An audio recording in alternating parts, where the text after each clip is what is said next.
So if you haven't seen my community update and wondering why I disappeared, well, that's because on June 25th, around 10 a.m., my wife Terry got into a severe accident here in Las Vegas.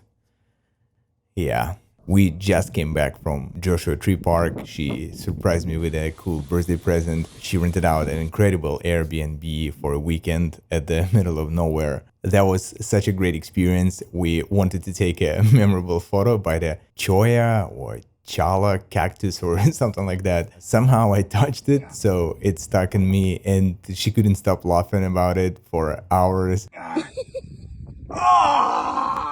And then on the following Sunday, our life took a dramatic turn. I woke up and got a notification from her Garmin watch that the accident was detected. She usually rides with a group of friends from Lifetime Fitness, and I didn't take it seriously since a notification like that already happened before.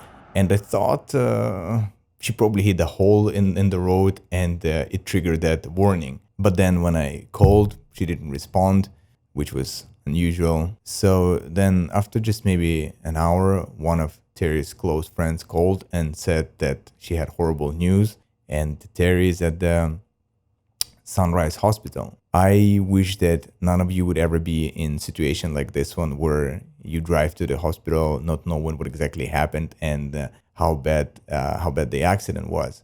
And even probably worse feeling is when you get there and they tell you she's in critical but stable condition, which could mean fucking anything. I went upstairs, she was in ICU, there were nurses, doctors, and a police officer. It was a devastating experience. She looked bad. She had blood on her eye, a scratched face, and huge bruises, scratches on her legs and shoulders. In the room was a bag with her helmet and ripped clothes.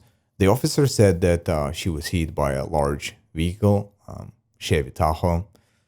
So yeah, it was terrifying. But I was a little relieved when doctor yelled really loud and asked her to move fingers, and she did. A little later, they did some tests, scans, and doctor said she had a broken cheekbone, brain damage, and a C2 neck fracture. They gave her all kinds of pills to treat nerve pain, muscle relaxers, anti-seizure, and some of the strongest painkillers. But the pain was so unbearable that she still was waking up, moaning in pain all night and saying things that didn't make sense. Yeah, it was sad being there, not being able to change anything. I've just never been in a situation like that. When she slept, I was reading your comments. Wow, thanks to all of you who wrote kind words and wishes. It felt so good to read them.